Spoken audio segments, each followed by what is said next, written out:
À partir de quand dit-on qu'une personne est dépendante à l'alcool? Déjà à partir du moment où elle boit une certaine quantité tous les jours ou de façon très ponctuelle.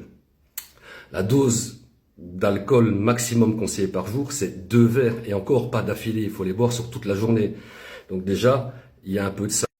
Aussi à partir du moment où la personne a besoin de consommer pour fonctionner. Il y en a qui sont obligés de boire pour réussir à travailler par exemple.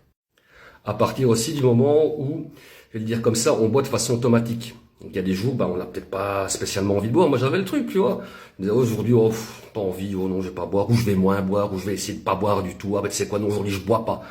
Et de façon tout à fait inconsciente, en mode, je te dis, automatique, je me dirigeais vers le frigo.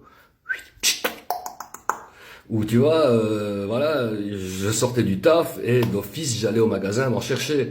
Alors que je devais même plus y réfléchir. C'est à partir du moment où ça devient un automatisme et où on le fait sans se rendre compte. Et puis aussi à partir du moment où la personne ressent des signes de sevrage. Donc les premiers signes de sevrage, c'est la main qui tremble.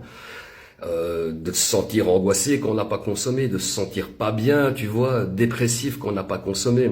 Ça peut aussi être les nausées le matin, de gerber d'un coup là, bah, tu sais, mais d'être dans le mal toute la journée tant qu'on n'a pas bu, comme j'ai dit là tout de suite, d'avoir besoin de boire pour être opérationnel. Et bon, il y a aussi un truc, et ça marche un peu pour tout, hein, pour toutes les addictions, drogue, alcool, tu vois. Si à partir du moment où tu organises tout ton temps libre en fonction de ça, du moment où tu vas pouvoir consommer, c'est qu'il y a un gros problème.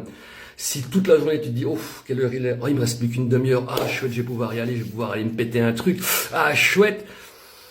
Ah, ça, c'est pas bon signe non plus, hein. Donc voilà, à partir de tout ce que je viens d'expliquer, donc les signes de sevrage, le fait d'y penser souvent, le fait d'en avoir besoin, comme j'ai dit, pour être opérationnel, le fait de boire sans s'en rendre compte. Voilà, là on est un peu comme la couleur de mon pull, on est marron, quoi. Ça veut dire qu'on est alcoolo-dépendant. Mais voilà, ce que j'ai expliqué, ça marche aussi, comme je l'ai dit, pour d'autres substances, pour d'autres molécules. C'est comme ça un petit peu toujours le même schéma qui se reproduit pour les personnes qui ont des soucis d'alcool, de stupéfiants, etc., quoi.